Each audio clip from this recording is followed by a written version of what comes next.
Respected YouTube viewers, आप लोगों ने इतना प्यार हमारे YouTube चैनल को दिया,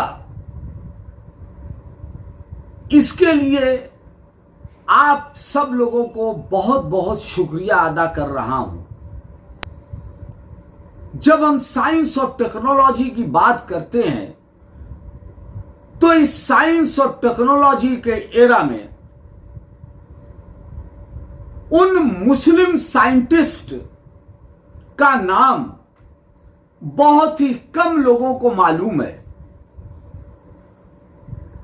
इसकी वजह यह है कि पिछले 300-400 साल में जो हमारा इलेक्ट्रॉनिक प्रिंट मीडिया रहा है, इसने उन मुस्लिम साइंटिस्ट को उतनी पब्लिसिटी नहीं दी जितना देना चाहिए था। नतीजा यह है कि हम एडिसन का नाम तो जानते हैं, फेराडो का नाम जानते हैं, अल्बर्ट आइंस्टीन का नाम जानते हैं, मगर लोगों से अगर यह पूछा जाए कि 10-15 मुस्लिम साइंटिस्ट का नाम बताएं तो वो कुछ देर सोचेंगे और कुछ ही 10-15 नाम मुस्लिम साइंटिस्ट या वैज्ञानिकों का बता सकते हैं। इस सीरीज में मैंने कोशिश किया है कि जो मुस्लिम साइंटिस्ट वैज्ञानिक हुए हैं, जिन्होंने सारे दुनिया के लिए एक नई खोज किया, डिस्कवरी किया, इन्वेंशन किया, उनके बारे में लोगों को पता चले। हमारी ये सीरीज लगातार जारी रहेगी।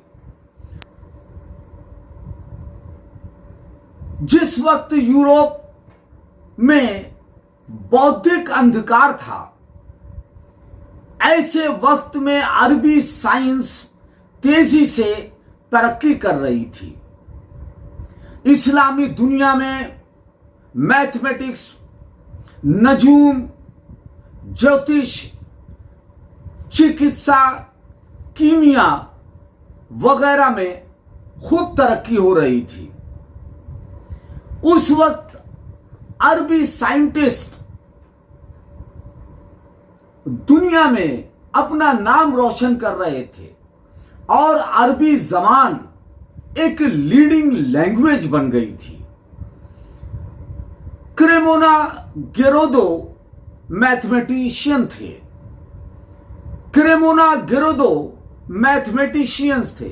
उन्होंने अरबी में यूक्लिड और तालेमी की किताबों का लैटिन में तर्जुमा किया।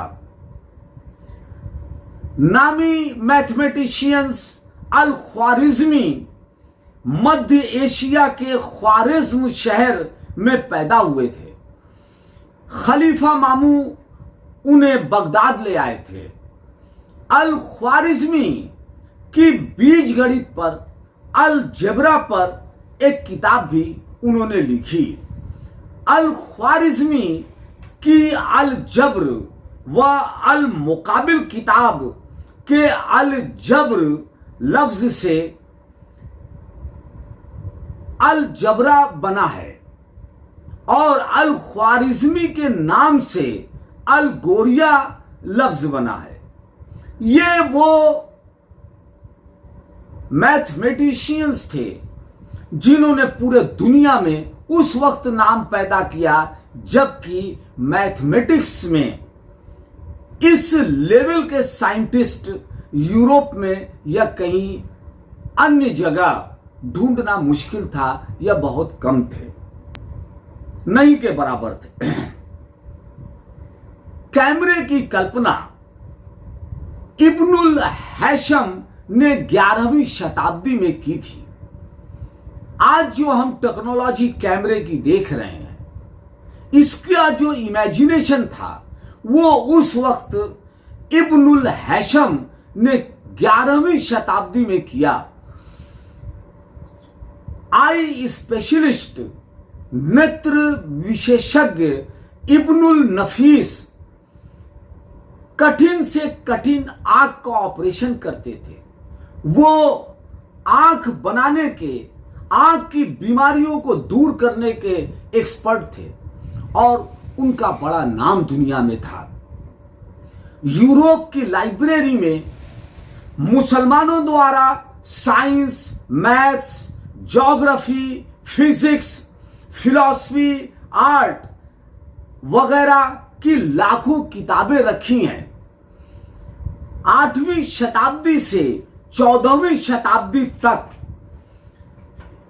इस्लामी युग, इस्लामिक एरा ने साइंस और टेक्नोलॉजी में दुनिया में बड़ी तरक्की की। स्टैनले लेन पॉल ने अपनी किताब universal history of the world को golden age of the Arab कहा है। उन्होंने अपनी किताब universal history of the world में जो एरा है 8वीं शताब्दी से 14वीं शताब्दी तक, ये जो इस्लामिक एरा है, इसको golden age of the Arabs कहा है, क्योंकि इसी एज में बड़े पैमाने पर मुस्लिम वर्ल्ड में scientist, mathematicians, geography, physics, philosophy के क्षेत्र में बहुत बड़े पैमाने पर रिसर्च हुए, काम हुए। वेस्ट के एक राइटर सी बोयर लिखते हैं कि at the beginning of the 12th century no European could expect to be a mathematician or astronomer without a good knowledge of Arabic। ये सी बोयर एक प्रसिद्ध राइटर लिखते हैं कि बिना अरबी जबान को जाने हुए 12th सेंचुरी में, 12वीं सदी में इस बात की कल्पना भी नहीं की जा सकती थी कि कोई मैथमेटिशियंस या एस्ट्रोनॉमर हो सकता है बिना अरबी भाषा को जाने हुए। ये इनरिच्ड लैंग्वेज थी साइंस में, टेक्नोलॉजी में, रिसर्च में। कुछ मुस्लिम साइंटिस्ट के अरबी नामों को लैटिन में बदल दिया गया, जिसमें इब्न सीना, इब्नुल हैशम, जाबिर बिन हयान, अल जरकानी वगैरह इनके नाम लैटिन में कर दिए गए। जब अरब वर्ल्ड कमजोर हुआ और जब यूरोप ने अरब के बहुत से क्षेत्रों पर कब्जा कर लिया और युद्ध में कई जगह अरबों की हुकूमत खत्म हुई, तो जो अरबों की लाइब्रेरी थी वो अंग्रेजों ने अपने कब्जे में ले लिया। जो साइंटिस्ट थे, वैज्ञानिक थे, फिलोसोफर थे, रिसर्चर थे, उन्होंने जो रिसर्च किया उनके नाम बदल दिए गए। उन वैज्ञानिक साइंटिस्टों के नाम बदल दिए गए जिनमें बहुत से लोगों के नाम लैटिन भाषा में कर दिया गया। जाबिर बिन हयान एक बहुत ही मशहूर साइंटिस्ट हुए। जेबर जिसको कहा सकता है, जिसको जेबर, जाबिर बिन हयान, जेबर, ये 721 से 815 ईस्वी में इन्होंने बड़े पैमाने पर विज्ञान, साइंस के क्षेत्र में रिसर्च किया। जाबिर बिन हयान की पैदाइश इराक के कूफा शहर में हुई। केमिस्ट्री, रसायन विज्ञान का बाबाए आदम उनको कहा जाता है। वो इतने मशहूर हुए रसायन विज्ञान में, केमिस्ट्री में, कि उन्हें बाबा आदम के नाम से जाना जाने लगा। जाबिर बिन हयान ने कई प्रयोगशाला, लेबोरेटरी बनाई। उन्होंने तर्कशास्त्र, लॉजिक, खगोल शास्त्र, एस्ट्रोनॉमी, फिलॉसफी, रिफ्लेक्शन पर कई किताबें लिखी। जिस समय अब्बासी खलीफा हारून रशीद ने हुकूमत संभाली और हारून रशीद के शासन के दौरान जाबिर बिन हयान की शोहरत शिखर पर थी। वो इतने मकबूल हो गए थे और जब इसकी जानकारी हारून रशीद को हुई तो हारून रशीद ने उन्हें बुलाया। हारून रशीद, खलीफा हारून रशीद ये पढ़े लिखे लोगों की, काबिल लोगों की बहुत ही इज्जत करते थे और उनकी जो सरकार थी, गवर्नमेंट थी, वो काबिल लोगों की, वैज्ञानिकों की, साइंटिस्टों को लेबोरेटरी के लिए, रिसर्च करने के लिए पैसा देती थी, पैसा फराहम करती थी और इनकरेज करती थी। ये प्रोग्रेसिव थॉट के वजह से खलीफा हारून रशीद के जमाने में बड़े पैमाने पर मुस्लिम रिसर्चर हुए और इसे गोल्डन एरा कहा जाता है। इस्लामी दुनिया में इल्म, एजुकेशन, नॉलेज और प्रोग्रेसिव थॉट में इसे स्वर्ण युग, गोल्डन एरा समझा जाता है। जाबिर बिन हयान को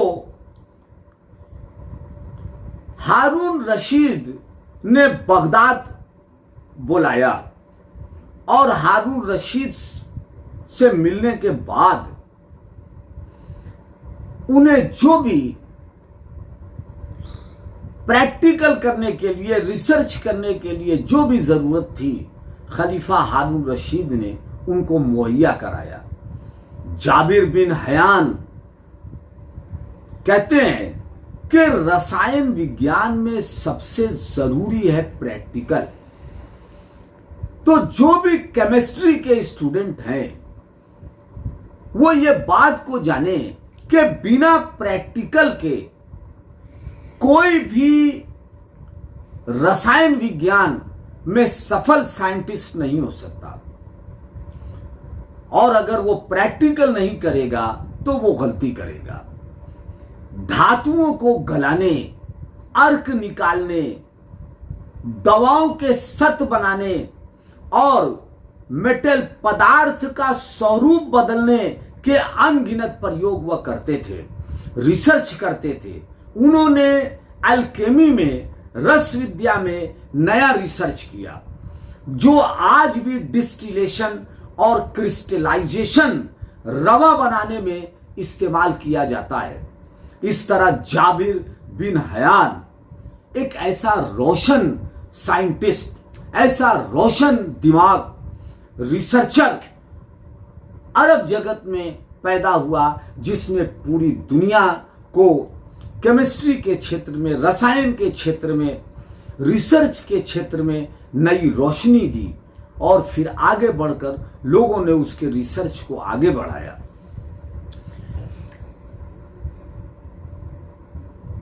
जब अरब वर्ल्ड के हुक्मरान और उनकी हुकूमत पढ़े लिखे लोगों, काबिल लोगों की इज्जत करती थी और जो साइंटिस्ट थे, रिसर्चर थे, उनको मदद करते थे, तो बहुत बड़े पैमाने पर अरब वर्ल्ड हर तरह से मजबूत हुआ। मगर कुछ वक्त के बाद जब अरब के शासक, रूलर, उन्होंने रिसर्च पर ध्यान हटा दिया, एजुकेशन पे अपना फोकस हटा दिया और उसकी जगह उन्होंने लग्जरी को प्रीफरेंस दिया। उन्होंने ज्यादा से ज्यादा आर्किटेक्ट बनाने में अपना पूरा वक्त लगाया और उन्होंने रिसर्च के क्षेत्र को छोड़ दिया। उन लड़कों को, उन नौजवानों को मदद नहीं किया जो रिसर्च के काम में लगे रहे, बल्कि ज्यादातर उनका समय लग्जरी जुटाने में, आर्किटेक्ट बनाने में, बड़े बड़े महल बनाने में, फौज को इकट्ठा करने में उन्होंने लगाया मगर वो रिसर्च पे जब उन्होंने ध्यान नहीं दिया तो पूरा का पूरा अरब वर्ल्ड देखते देखते ही कमजोर हो गया, उनकी हुकूमतें कमजोर हो गई और एक के बाद एक उनकी हुकूमत बिखर गई।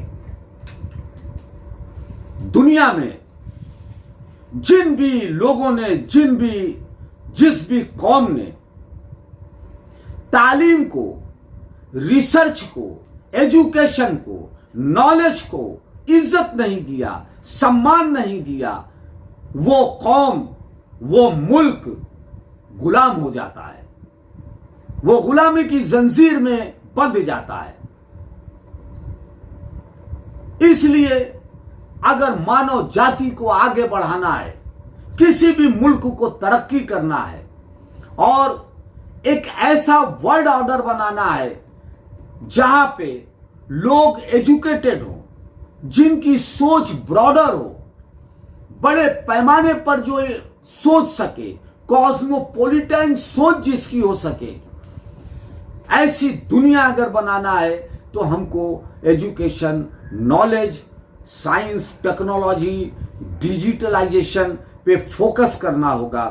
तभी ये दुनिया में ये जो असमानताएं हैं, ये जो गरीब और अमीर की ये जो खाई है, ये तभी पटेगी। ये जो पढ़े लिखे और कम पढ़े लिखे और बिना पढ़े लिखे लोगों के बीच में जो इतनी गैपिंग है, ये पूरी हो सकेगी। तभी एक अच्छा वर्ल्ड ऑर्डर होगा, तभी रूल ऑफ लॉ होगा, तभी डेमोक्रेसी मजबूत होगी।